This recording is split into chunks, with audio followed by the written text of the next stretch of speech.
tous dans cette nouvelle édition de Getting sur Tout TV Africa. Le gouvernement burkinabé poursuit sa lutte contre le terrorisme.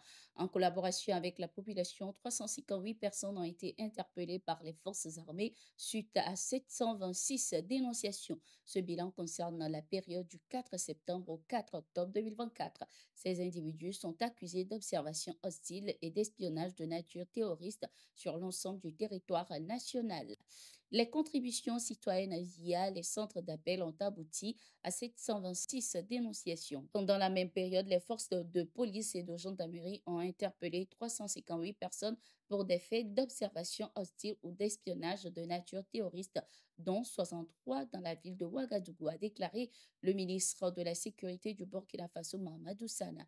Le ministre a également salué le professionnalisme et l'engagement des forces de défense et de sécurité dans ces opérations.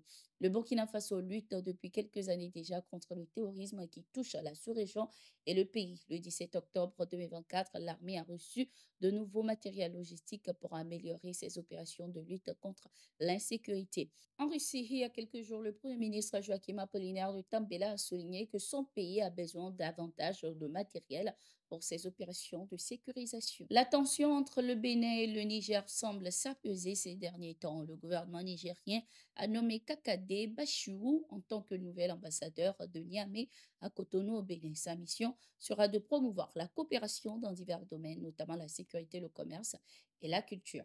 Cette décision constitue un nouveau souffle dans les relations entre les deux pays qui ont été tendues depuis l'arrivée du Conseil national pour la sauvegarde de la patrie, marqué par des incidents et des conflits diplomatiques. La nomination de cet ambassadeur au Bénin représente également un tournant décisif. Sa tâche consistera à défendre les intérêts de sa nation auprès de son pays hôte dans le but de renforcer les relations de coopération. Cela démontre également la volonté des deux pays de normaliser leurs relations pour le bien de leurs populations respectives.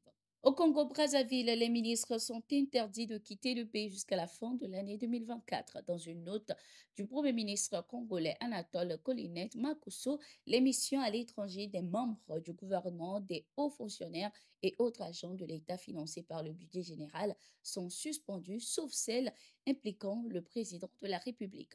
L'objectif est de redresser une économie en difficulté depuis un certain temps. Cette mesure vise à réduire le train de vie de l'État qui connaît de grandes tensions de trésorerie. De nombreux secteurs de l'économie congolaise souffrent depuis un certain temps et sont dans le rouge, indique le communiqué. Il convient de noter que d'autres pays comme le Gabon, la Guinée ont également interdit les voyages à l'étranger pour leurs ministres afin de mieux faire face à la crise économique et de permettre aux ministres d'être plus proches des populations pour écouter leurs besoins. Dans une interview, l'ancien président de la Côte d'Ivoire, Laurent Gbagbo, a violemment critiqué la communauté économique des États de l'Afrique de l'Ouest, CEDEAO.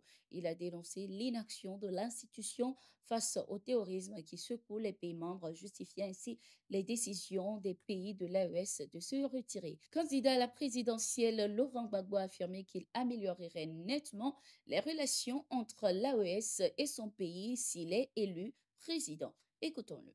Si nous voyons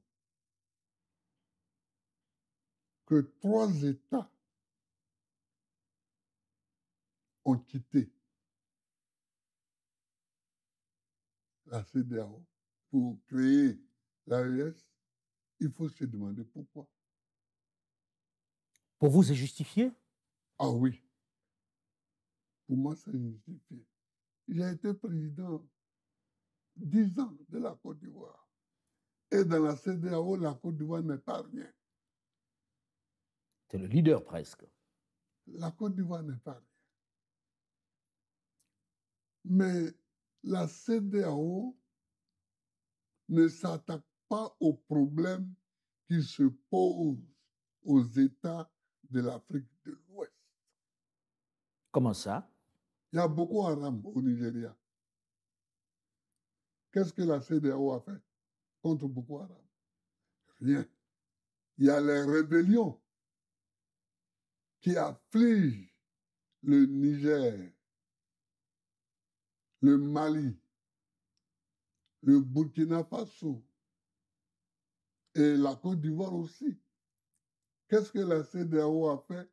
Rien. C'est sur cet extrait que nous refermons cette édition. Merci d'être resté avec nous. Nous sommes en continu sur nos différentes plateformes. À tout de suite.